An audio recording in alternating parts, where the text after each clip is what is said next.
actually came up with the title for this talk, it was in January, I believe. Wasn't that right, Sudeep?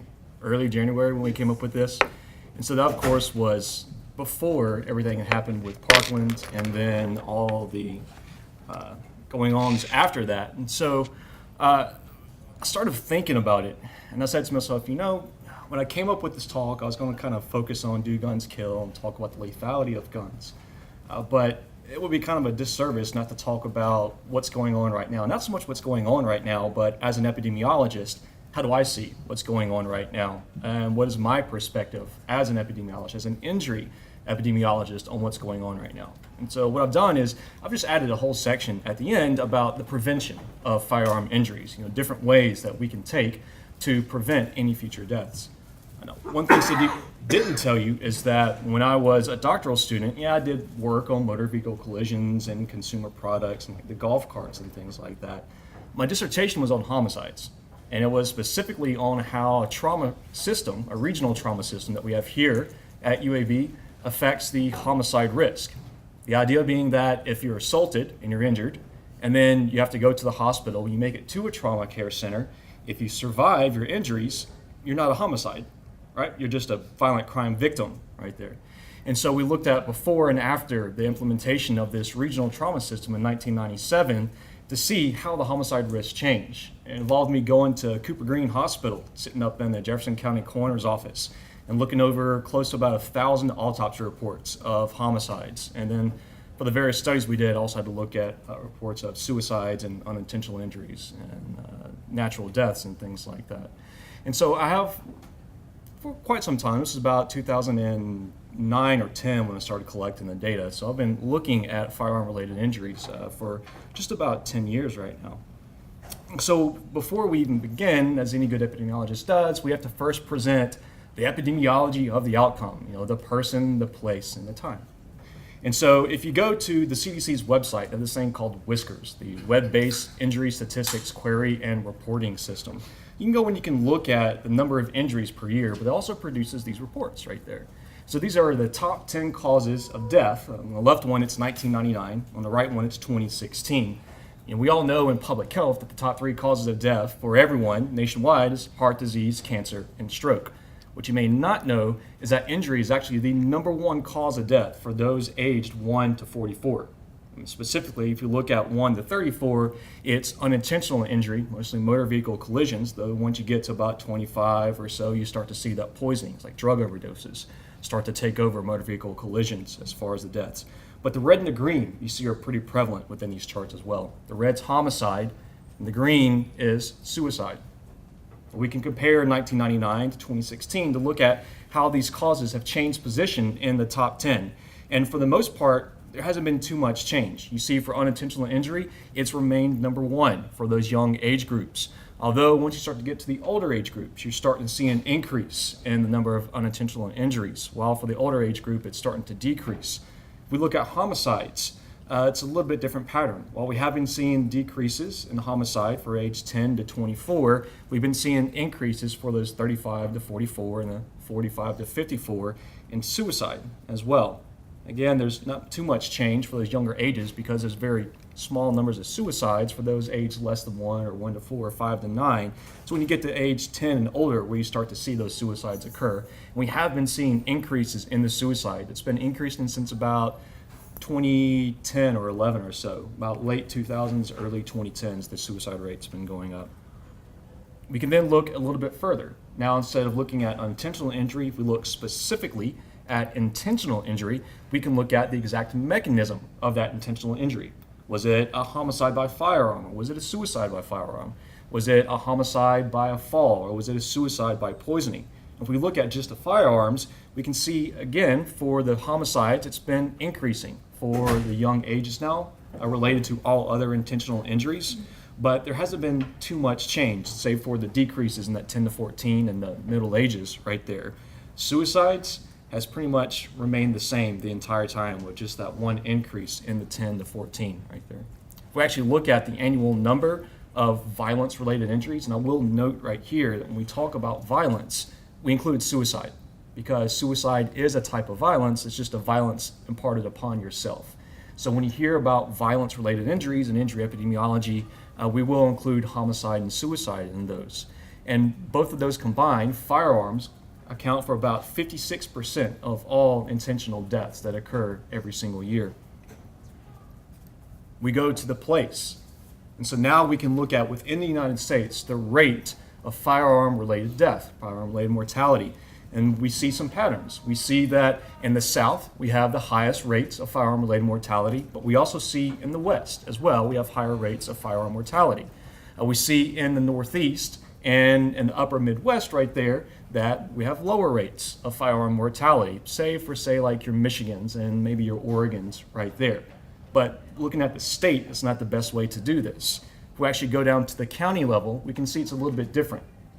If you saw California was blue on that prior slide, you can see that it's blue for the most part, except for when you get to Northern California, Sacramento, and those areas right there. We start to see higher rates of homicide.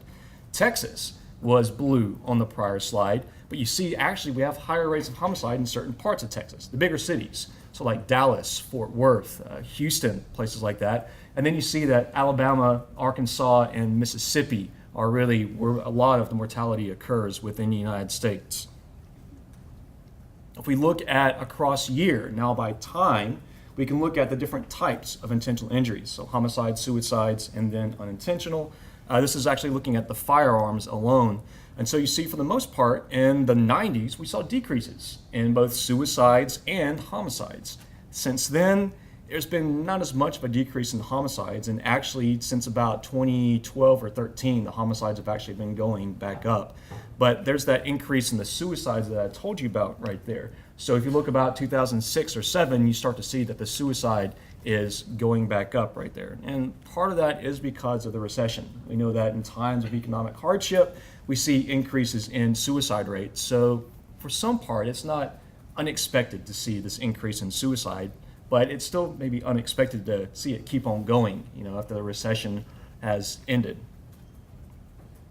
So before I go in to talk about the lethality of firearms and the studies that we've done, first I wanted to talk about the kinematics and the biomechanics of a gunshot wound. How exactly does someone die from a gunshot wound, and what happens to the body when a bullet enters that body? And so if we think about injury, it's actually physics. Injury is just an imparting of some sort of energy onto the human body. It could be a thermal injury, such as a burn. It could be electrical, electrical burn or shock. It could be chemical, so an acid or a base. It could be mechanical. And so if we can think back to our physics right here, we have this equation. Kinetic energy equals 1/2 the mass of the object multiplied by the square of the velocity. So as we start to see how we increase or change the different characteristics of the object, we can see how the energy changes. So you can increase the mass of something. The bigger something is, the more it hurts when you get hit by it, or you can increase the speed of it. The faster it goes, the more it hurts when you get hit by it. And so if we think about ammunition and the rounds that the guns shoot, we can look at the energy that's imparted onto the individuals right there. And so we just have some examples right there. So we have some handgun or pistols, 45 9mm. We also have a 22 long rifle, which is actually what I used to shoot as a kid. I had a 22. I lived out in the country, and I used to shoot targets and Coke cans and stuff like that all the time. That's the ammunition that I'm used all the time. But we also have what we kind of come to know more recently because of what's been going on. So we have the 5.56 rounds, or what we typically will call in the United States 223s, because that's what's shot out of AR-15s. It's also used in M16s and M4s. We also have a 7.62, which is what's shot out of an AK-47, to kind of put it in perspective. And so if we look at the different types of energies that are imparted onto the individuals from these bullets, we can draw it out right here. And so we look at the mass of them. So this first one's going to be the 5.56 that I told you about, so the M16 family. And so the mass is about 4 grams. Muzzle velocity is about 940 meters per second. And so if we multiply kilograms by the square of the velocity, we get 1.7 kilograms per meter squared per second squared. In other words, that's a joule right there. And so we imparted about 1.7 kilojoules from that 5.56 round. If we look at an AK-74, which is going to be a 5.45, we see it's about 1.4, so about the same. If we take a 9mm, which comes from a handgun, we see that the energy is about 1/2 to 1/3 less, and so it's about 1/2 of a kilojoule. To kind of put it into perspective, if we think about MVCs, because I do a lot of research in MVCs, looking at the energy imparted upon individuals from the MVC, it's going to be a lot more, mainly because the cars weigh a lot more. So now instead of looking at 4 grams, we have an object that is 1,400 kilograms right there, about 2,800 pounds, which is the average weight for a car. I did 3 different collision speeds that we often encounter. So we have 15 miles per hour, which is the point at which airbags deploy. We have 30 miles per hour, which you expect on just normal streets, residential streets or city streets, and then 60 miles per hour, which we have on a highway. You can see as you increase in the speed, you start to see a lot more increase in the kinetic energy that's imparted onto the individual right there. But when we really think about it, if you're in a car crash, are you really getting all of that energy from the collision? You're not. We have car designs that prevent that. You ever heard, say your grandparents or your parents may tell you that cars back in the day were built a lot better because they didn't deform when they got hit? That's a bad thing. And it's because if they don't deform, what ends up happening is that energy comes straight into the passenger cabin, which then affects you. By deforming, that metal just kind of crunching up when you hit, it's dissipating that energy because it takes energy to bend that metal. And so if you're able to dissipate most of that energy, you prevent a lot of it coming from the individual right there. It's kind of the same thing when it comes down to firearms and ammunition. Just because it's 1.7 kilojoules doesn't mean that's 1.7 kilojoules that's hitting your body. Really, if we think about the energy that's imparted in injuries, we see that the total amount of energy that's imparted onto an individual is the kinetic energy that enters the individual, the in, minus the kinetic energy that's out right there, right? So the bullet comes in, it's going to hit the body. It may come all the way through. As it comes all the way through, it's still going to have some energy because it's still got some speed. It should have, depending on the type of bullet, the same mass. And so what's left inside the body is whatever energy was left over. So if we did the 2 calculations, if we're able to calculate the 2 different speeds, we could see the energy that was imparted onto the individual. And so when we think about it, there's different things that can change the amount of energy that's left in the individual. This first one is the type of tissue, right? So if you get hit in the arm, say the abdomen. So if you got an area that's got a lot of organs inside of it, that's going to slow down the bullet a lot more than say if you get hit in the thigh or the upper extremity right there. It's also the surface area of the bullet, so it's the characteristic of the bullet we'll get into just a little bit. And it's also the path of the bullet. The longer the path, the more time that bullet has to decrease in energy, to decelerate. And so again, we have some examples, and this is from one of the manuscripts I found talking about ballistics. There's a lot in the literature that's looking at it from a military aspect. That 5.56 and the 7.62 that I was telling you about, those are the military designations for the ammunitions that we see right there. And so on the left, we have the handgun, revolver, pistol rounds. And so we have a 38 on the far left, we have a 9mm, we have a 40 with a semi-wad cutter tip right there, and then we have a 45. On the right, you see we have a little battery for comparison right there. These are the rifle rounds that we typically see, at least in the military. So on the far left is the 5.56, and then we have 3 examples of a 7.62, and then on the right we have the 30-06, which is a very common used ammunition for big game hunting, for deer and stuff like that. And so if we actually think about it, let me go back a little bit. If we think about the surface area, the first one is just simply the size of the bullet, right? Now, when we look at this, this whole thing doesn't enter right there. This is just the cartridge. It just contains propellant that shoots out the bullet. And so the bullet is this very tip part right there where you can see that little line that shoots right there, just like with the handgun, you see the difference, the copper jacketing right there with the bullets. And so we think about the surface area, the first one is just the type of bullet, right? The smaller the bullet, the less the surface area. So if we think about the handgun or pistol rounds, we see that the surface area is typically less than what we see for the rifle rounds. The other one, though, is exactly what happens while the bullet is in your body.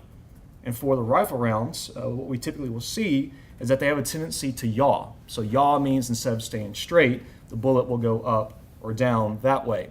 And so what's happening is it's coming into your body, it may start to yaw. And when it starts to yaw, it can then turn. And when you get to about a 90-degree yaw, that's when you start to see the damage that's done to the body. It's increasing the surface area because you're getting a tumbling effect as you go through. This tumbling effect actually causes two different cavities. So you've got the permanent cavity that's just caused by the bullet itself, but then there's a temporary cavity, which is very short-lived. It's just a few milliseconds. What happens is the bullet comes through. First of all, the energy and the impact from the bullet starts to cause this temporary cavity. And then as the bullet starts to tumble, it also causes this temporary cavity. So that cavity comes up, and then a vacuum is formed, and then it collides right there. If you ever actually watch some ballistics gel videos on YouTube, people will shoot 5.56 and 7.62s and these ballistic gels. If you ever watch Mythbusters, you should be very familiar with the ballistics gel right there. But when they were showing them some of the ones I was watching, you can actually see a dieseling effect because of the compression. Forget the gases inside. So you have that expansion of the temporary cavity, and when it finally collapsed upon itself, the compression caused another combustion, and you start to see an explosion. So there's one video in particular that I was going to show, but I'm not sure I have the time. So you have these two cavities. You've got the temporary and the permanent right there. And so when we talk about in trauma, we talk about the damage done by the bullets, it's not only the permanent cavity you have to worry about, it's the temporary cavity, because the temporary cavity can cause damage to other areas outside of the direct path of the bullet right there. And so this is some work that was done. It's based on some work back in the 60s and 70s, but these are just ballistic gel diagrams. So they shot ammunition to ballistic gels, and they made these little diagrams. So you can see two different types. And so on the left is that 22 long rifle ammunition that I was telling you about. And then on the right, we have the 5.56, which I told you was shot out of an M16, M4, or AR-15. And so here you see that the surface area, the diameter, is actually about the same. So a 22 and a 223 are very close as far as the diameter goes. So the surface area is very similar. One thing that differs is the velocity. So if you look at it right here, the 22 long rifle has a muzzle velocity of 1,122 feet per second, or about 342 meters per second, which is about 1/3 of what you see with that 5.56 round right there. Still, with the 22 long rifle, you do see the yawing effect, and you do see both the temporary and a permanent cavity right there. The only difference is in the 5.56, that temporary cavity and the permanent cavity are a lot bigger. The reason being is because the 5.56, depending on the type of ammunition, actually has a tendency to fragment. And then those fragments themselves can actually start to cause their own cavities. In addition, because of the higher speed, it hits you with a lot more energy. And so that's why you have this higher temporary cavity right there. On the right, we see some examples of the fragmentation looking at the speed. Typically, the further away you are away from the target, the less likely that bullet is to actually fragment once it hits the body.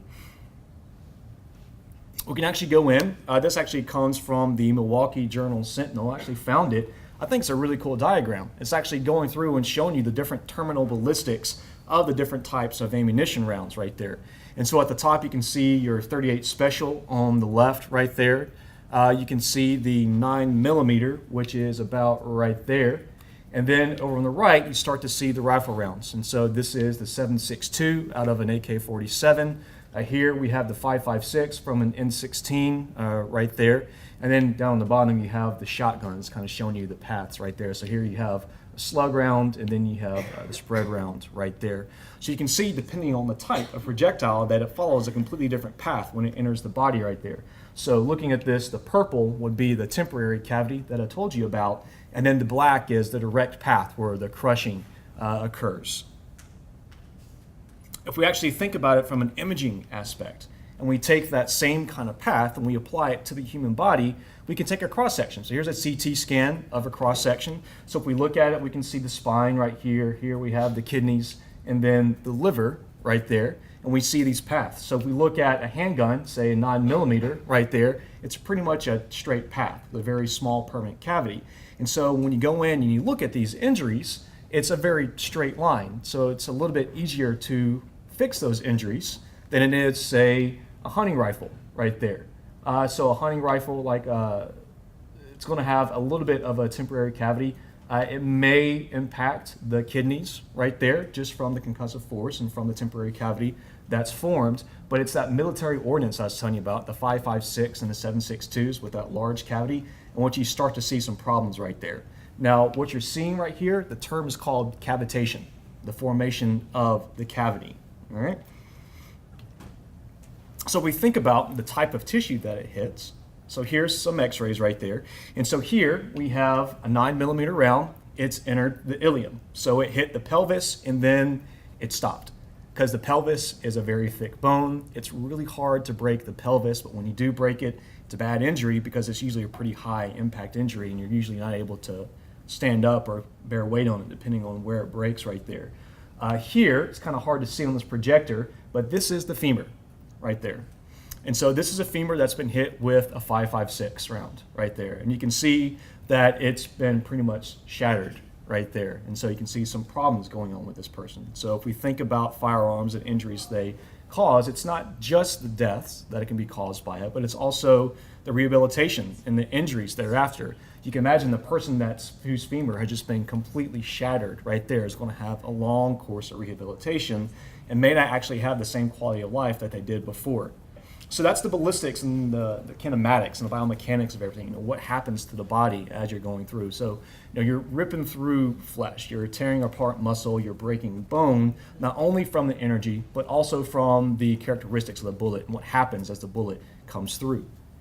And so we go in, we start to think about the epidemiological evidence of firearms and mortality. And the first one to talk about, well, first I'm going to show you this. We look at, this is actually, I was going to make my own map, I'll say. There's this one study that's, I'm probably going to butcher the name, Kellerman, looking at the percent ownership by state right there. And I was going to make my own map, but then I found that Business Insider had gone in and actually made the map for me using the same data. So thank you, Business Insider, for saving me a little bit of time right there. But some of the patterns we can see is that those states with the higher rates of firearm ownership have the higher rates of firearm mortality. Again, as with everything, there's always exceptions to the rule. So for example, Texas right there has a higher rate of ownership rates, but has a lower rate of firearm mortality right there. And you can also see, say, Michigan has a low rate of firearm ownership statewide, but looking at the mortality rate, it's kind of in the middle. But if you think back, as I said, that's kind of mostly related to northern Michigan right there. And then also Detroit. If we think about the association between firearm ownership and then homicides, the study that's both well-known and notorious, depending on whom you ask, is Kellerman from 1993. It was a case control study that was done in 3 different counties. So Shelby County, Tennessee, which is where Memphis is located, Cuyahoga County, Ohio, which is not only the namesake for one of my favorite Randy Newman songs, but also is where Cleveland is located. And then King County, Washington, which is where Seattle is located. And so they went in, he found homicide cases. He did proxy interviews with the homicide cases of family members or friends, asking them about various types of risk behaviors. And then they matched controls, neighborhood controls, so everyone that lived in the same neighborhood as the case, based on age, race, and then sex. And so some of the associations that he found is that if you've had a past fight in the home, you are 4.5 times as likely to have died from a homicide. If you lived alone, you're also about 4 times to have died from a homicide. And then if you kept guns in the home, then you were about 3 times as likely to die from a homicide right there.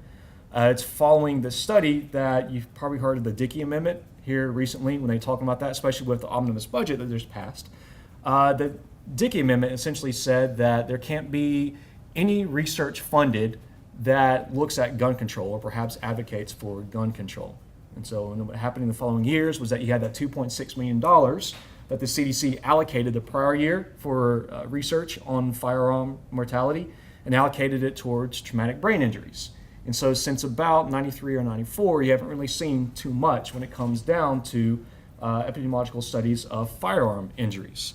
There have been some, though, using different populations. And so in 1997, you have a study that utilized insurance data right there. It's from a health maintenance organization.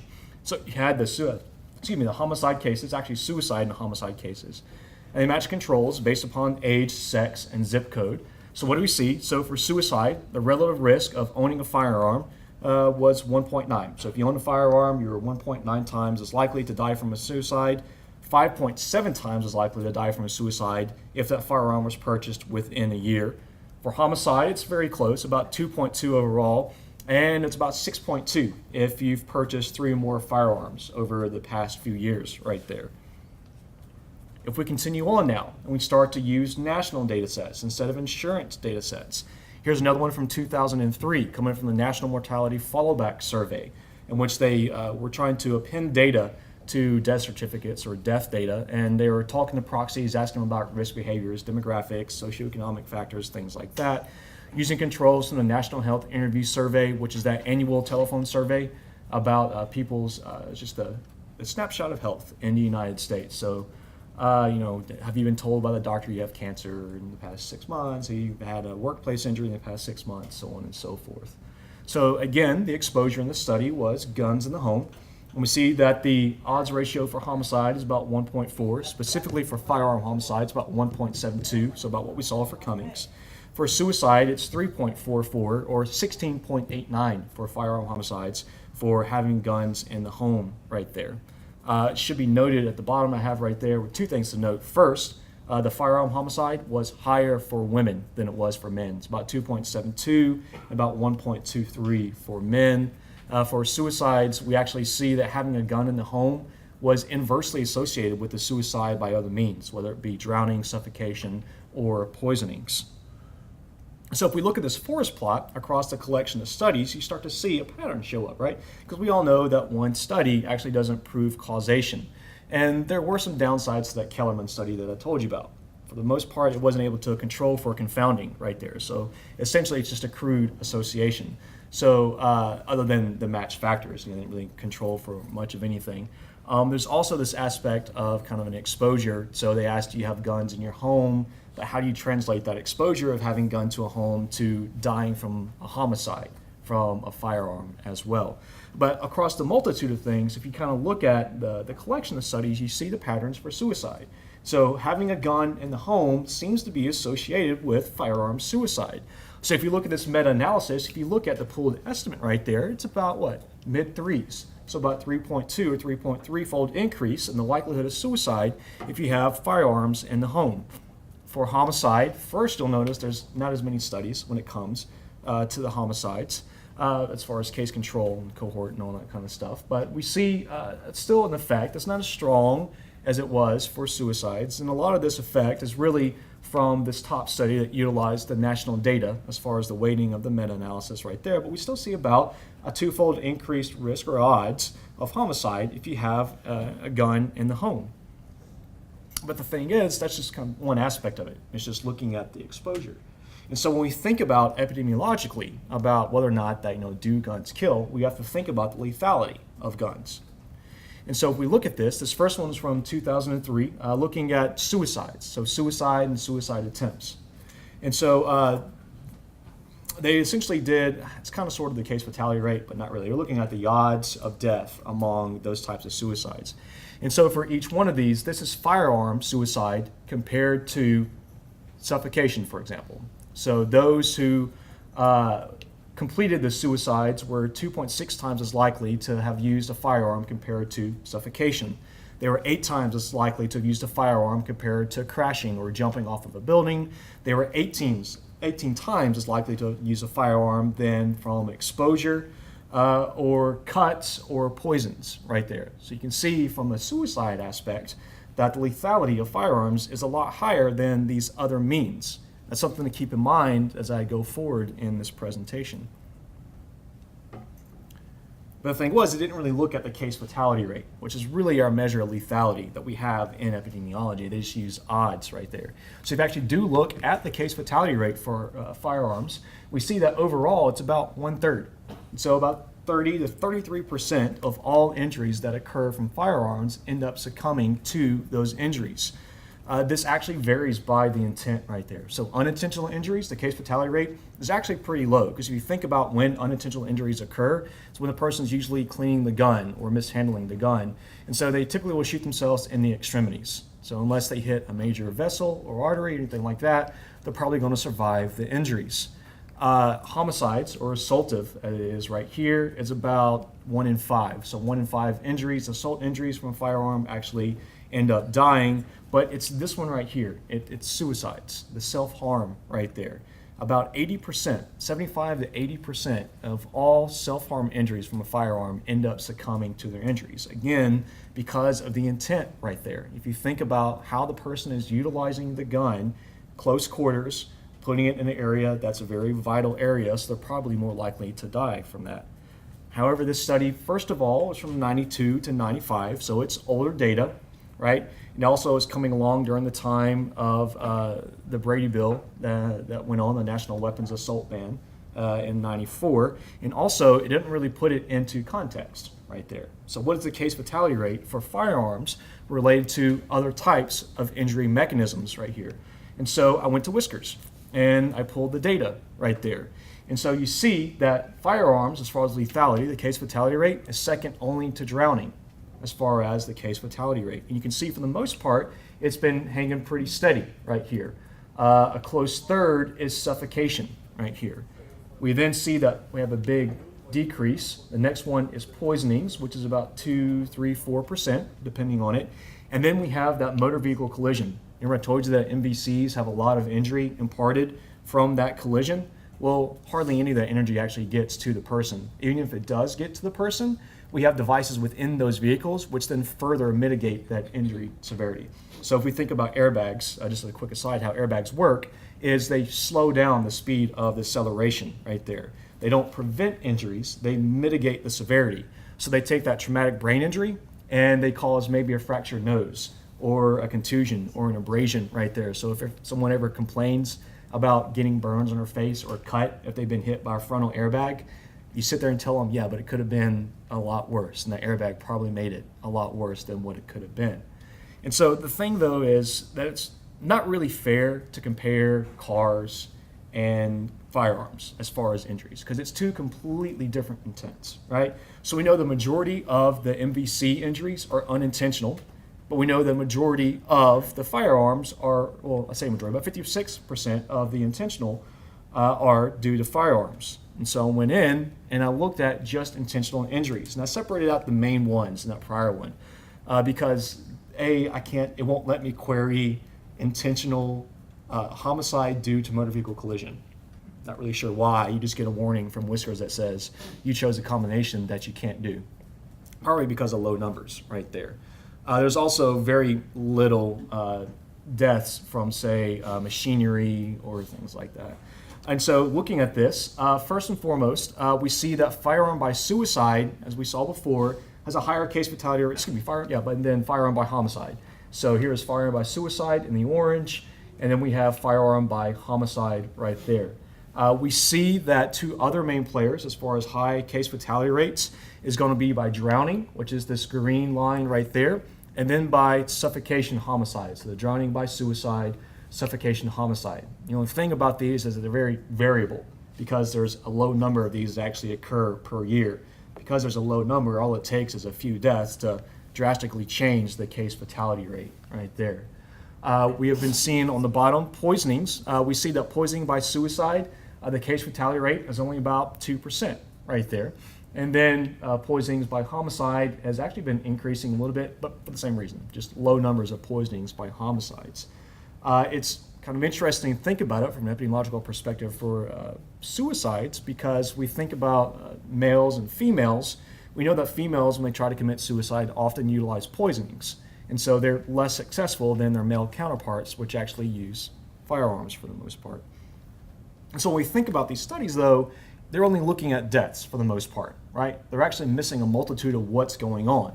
And so you're missing what's called the injury pyramid right there. So injuries resulting in hospitalizations, those that just had visits to the emergency departments, injuries resulting in visits to primary care facilities, or your doc in the boxes that you may go to, or if you just didn't go to a hospital because you just decided to shake it off and then decided not to go in right there. And so this kind of gave me the idea of doing this study right here. And so I did the study called a decompositional analysis of firearm-related mortality in the United States 2001 to 2012. And really, I got this idea because you will often hear people make the argument, whether it be on the internet or in person or whatever it may be, that, well, cars kill more people than firearms, therefore, why aren't cars more regulated right there? And so they're right. Yeah, the cars do kill more people than firearms, except from about 2014 and 15. They killed less people, but then they jump back up. Pedestrians have been getting hit in 16 and 17 right there. But if we actually think about it from an epidemiological perspective, we're comparing two rates, which is not the right thing to do, right? We're comparing two risks, right? Because when we report the mortality rate per 100,000 population in the United States, we're essentially using a cumulative risk. And what do we assume about cumulative risks? That everyone has the same amount of exposure, right? And so if we compare two cumulative risks, say between motor vehicle collisions and then firearms, we're assuming an equal amount of exposure to the general population from both of those. But that's not the case, is it? Because what we see for motor vehicle collisions is that everyone's in a car every single day going down the road, right? I mean, how many people drive in to work every single day? I sit on the road probably an hour to an hour and a half every single day. I'm surrounded by other vehicles every single day. So in the grand scheme of things, I have a higher time at risk for having a motor vehicle collision related injury and therefore from dying from an MVC than I do from the time at risk of a firearm. Because if we think about when are you at risk of being injured by a firearm? When you're in the presence of a firearm that has a round loaded in the chamber in which you have a safety mechanism that is either inoperable or is not being utilized. So if you think about the time at risk, it's very small for firearms than it is for motor vehicle collisions. So yeah, it makes sense to me that there's more numbers and risk of motor vehicle collision because of that idea alone. So but how do you actually show this? And so we have this methodology in injury epidemiology called the decompositional analysis right there. And so for this study, I'll tell you, I had to use a bunch of different data sources because all I can really do is ecological studies. I don't have the ability to do case control studies or cohort studies for the most part. I could do some stuff using the trauma registry on firearms, but it's just going to be clinical information. It's going to be nothing about behaviors. I can give you socio-demographics, and that's about it. So it wouldn't be very useful. So I have to rely on ecological data. And so I'm using data from the U.S. Census to get population numbers. I'm using ATF reports, alcohol, tobacco, and firearms, and explosives now, on firearm commerce. So how many firearms were manufactured, imported, exported every single year. I'm using this probability sample called a National Crime Victimization Survey put out by the Bureau of Justice Statistics to get information on firearm-related crimes. I'm using the Firearm Injury Surveillance System, which is put out by it's a collaboration between the Consumer Product Safety Commission and the CDC to look at firearm-related injuries that come to the emergency department, and then that CDC whiskers I told you about. So what is this decompositional methodology? It's the idea that you can take a mortality rate and separate it into its components. You can decompose it. So the mortality rate is really deaths over population. But what it actually is, it's the exposure prevalence. The amount of the exposure per the population multiplied by the number of injuries per exposure, so the injury incidence, multiplied by the case fatality rate. So it's exposure prevalence, it's injury incidence, and it's the case fatality rate. So for this study, what we used for the exposure was just simply the number of firearms right there. The injuries over number of firearms is injury incidence, and of course the case fatality rate. And that was for overall unintentional deaths and then suicides. For homicides, it's a little bit different because for homicides, you have to account for the fact that homicide is a violent crime. So as a result, you need to account for the violent crime rate. So I went in using that National Crime Victimization Survey to get information on what I called firearm utilized robberies and assaults. So I'm not including all types of violent crime, only robberies and assaults in which a firearm was used, because those are the only robberies and assaults in which you're at risk of being injured by a firearm. Now the cool thing about this methodology is you can calculate what we call the relative contributions to the association right there. So if you take the natural log of the rate ratio and you divide it by the sum of the natural log of the rate ratios of these components, you can see how that one specific component contributes to that mortality rate. So my exposure was by year. I was looking across year. For 2001 to 3, 5 and 6, 7, 9, 10 to 12. No real reason for doing this other than I was trying to get equal year categories. 1, 2, 3. I put 5 to 6. It's really 4, 5, 6. That's a typo. 7, 8, 9, 10, 11, 12. So 3-year groups. We did it for homicides, suicides, and unintentional deaths, and then overall as well. And I utilized negative binomial regression right there for each one of the components. And so it's a way to estimate to regress rates. If you're not familiar with negative binomial, it's very similar to Poisson regression, but allows us to account for dispersion, particularly over dispersion. So if we look at this and we separate everything out, first and foremost, we know that the number of firearms has been increasing in the United States every single year. We see that the number of self-harm injuries has been, again, increasing since about 06 to 7, and then the number of suicides has also been increasing around that same time. We see just a slight increase in the number of unintentional injuries. You have to pay attention to the scale right there. But we've seen a decrease in the number of unintentional deaths. And then looking at the homicide aspect, we've seen a decrease in the violent crime rate in the United States. But we've seen an increase in the number of injuries related to those violent crimes. But we've also seen kind of a U-shaped pattern to the homicides right there. So the number of homicides. If we look at the rates themselves, we kind of look at, so each one right here, so this first column is the unintentional rate right there. You see that as you increase in the rate of unintentional mortality, you see that it's a decreased association with the number of firearms right there. So in other words, it doesn't really matter how many firearms in a home for unintentional deaths right there. It doesn't seem like, it's really the injuries that's causing changes or increases in the unintentional deaths, but it's really just the case fatality rate right there. If we look at suicide, so again, this is increasing rate, this is the increasing rate of that component right there. We again see that as you increase in the suicide rate, we see an increase associated with the firearm prevalence rate. We see it's kind of a weird shape for the injuries, so maybe not too much. The main reason being because of the case fatality rate, hanging around that 80% for the case fatality rate. And then finally for homicides, you see that as you increase in the homicide rate, you see a decrease in the prevalence of the firearms with the later years, more so towards the right. You see an increase in the violent crime rate, a decrease in the injuries, and an increase in the case fatality rate right there. So what does this actually mean? So this is the table that I had in the study. Came out this year in preventive medicine. So these are the relative contributions. And so what I did was kind of look across the years to see it. And so if we look at the overall mortality rate, for example, there really was no change in the overall mortality rate for firearms right there. This is largely in part due because you had a decrease in the case fatality rate. So 46.6% of that lack of effect was because of a decreasing case fatality rate or lethality, but it was offset by an increasing exposure prevalence right there. If we look at unintentional mortality, it's just the case fatality rate. We've seen a decrease in unintentional deaths because we've seen a decrease in the lethality of those injuries. And then for suicides, it's the exposure prevalence. About 70% of the increased suicide rate that we've seen in the most recent years are because of the exposure prevalence. And then for homicides, it's kind of a smattering of the different types right there.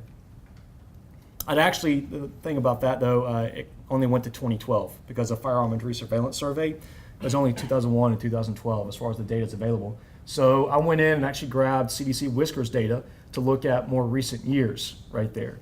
And so here is actually looking at firearms to see the trends within each one of these year categories. And again, I'm just trying to make equal categories right there.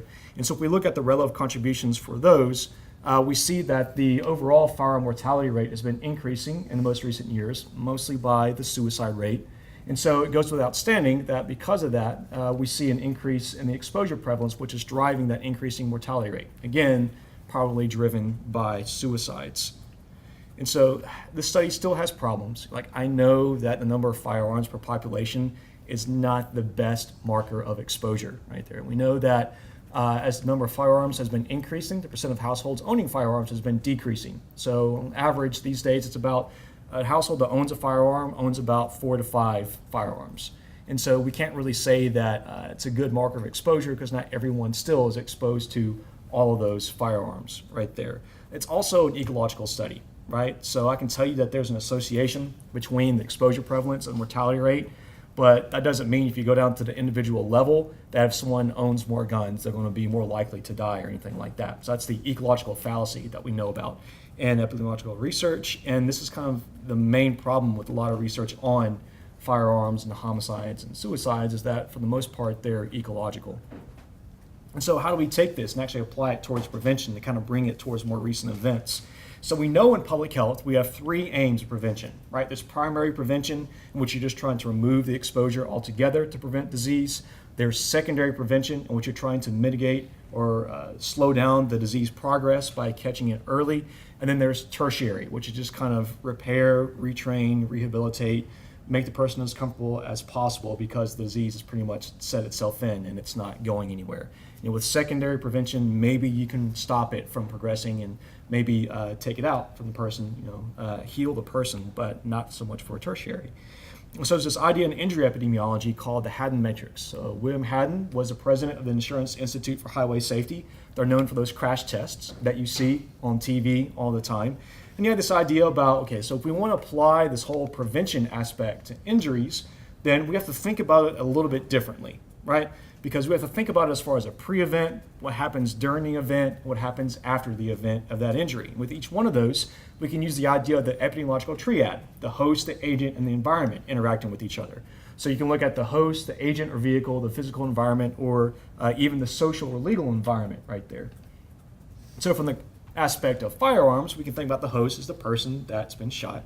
Firearm and ammunition would be the vehicle or the agent, and of course the physical and social legal environment. Just for sake of time, I'm not going to go through all these, but just kind of an example. And it's really a thought process. I mean, there's no right or wrong answer to these matrices. It's just kind of what do you think can be done to try to prevent these injuries. So for example, behavioral risk factors for the pre-event. If you can take that person away from the behavioral risk factors that say depression, that predispose them to wanting to commit suicide, you can prevent that death right there. You can look at nearby trauma centers. And so if you can mitigate the severity of the disease, if you can stop the person from bleeding out, you stop the death. And then we have things like violence prevention programs or legal protections, child access prevention laws. And so if we think about different injury control strategies using these matrices, we can think about different ways to go about it. And there's no right or wrong way, again, no one way is better than the other.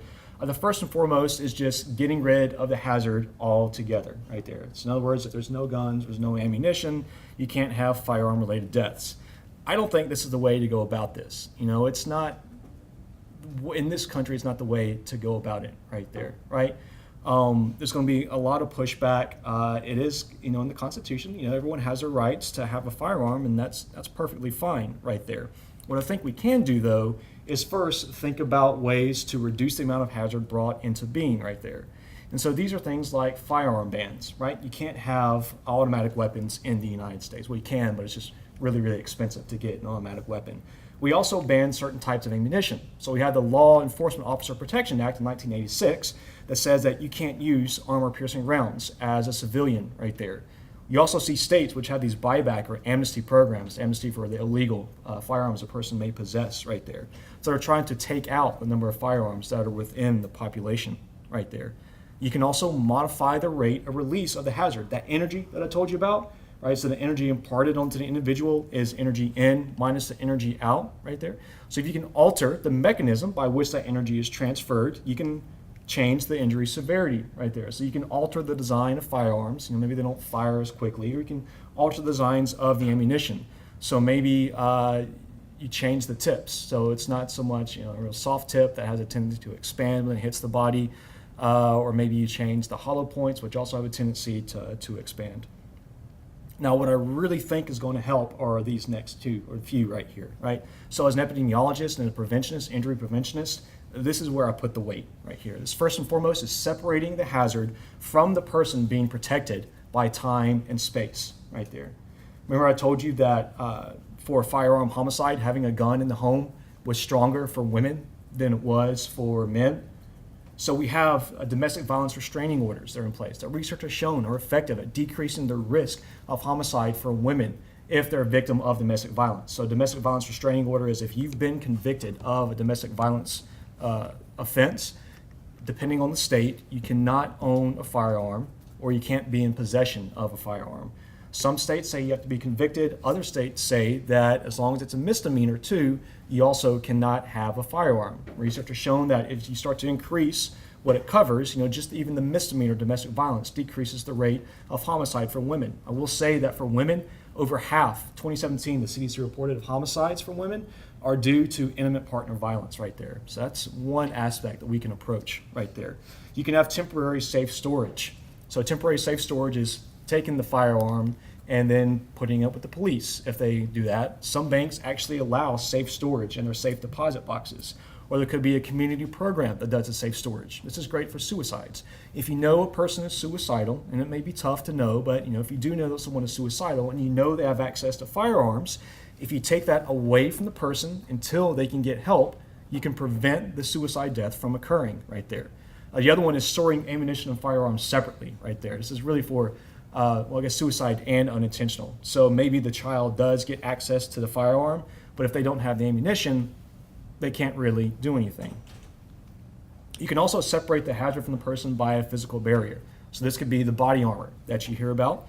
It could be the locked storage box. So if you can't get in the box, then you're not able to utilize the firearm. It's also related to the gun itself, to the design, safety designs of the gun, such as magazine safeties. If the magazine is not inside the gun, then the gun doesn't fire right there. That avoids one in the chamber. We also have loaded chamber indicators that could be used as well to let you know that there's a round in the chamber. You have drop safeties to where if you were to drop the gun from a certain height, the gun's not going to fire off. So what you see happens in Hollywood, and I'm thinking True Lies with Jamie Lee Curtis when she drops the Uzi down the steps and it starts firing everywhere.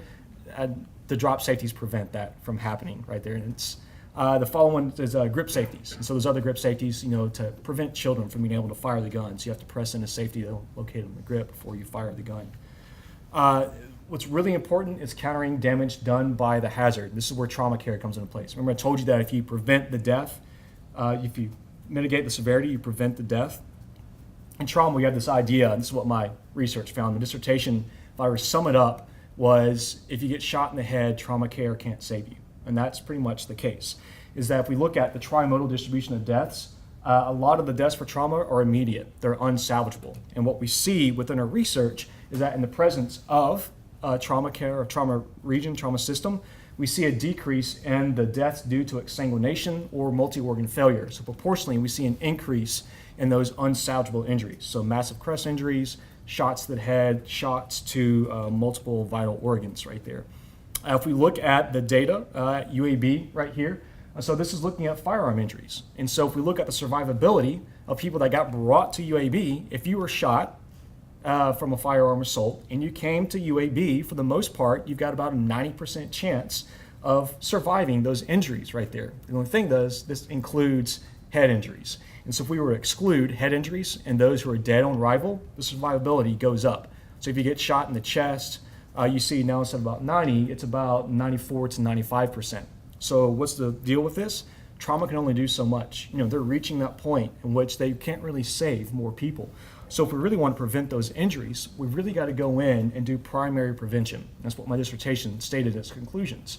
If you want to further decrease that homicide rate, it's primary prevention. It's making sure that we continue to decrease those violent crimes through the use of violence prevention programs right there. Rebuilding or rehabilitating communities that have higher crime rates. And so, I guess in conclusion of all of this, do guns kill was the topic right there. And, they do. I mean, if you look at the lethality of it, they do kill right there. But there's ways to stop it. I think that a lot of the talk that goes on right now could benefit from some public health perspective right there. Someone that's in injury and can sit there and tell them, well, look, maybe the best way, I think for me, suicides are a priority point. I think we can prevent suicides through the measures that I told you about, the locked storage boxes and the safe storage and all that kind of stuff. And I think we can prevent homicides from domestic violence and intimate partner violence right there. And so it's kind of where I think it should be focused on, these prevention efforts, those two things.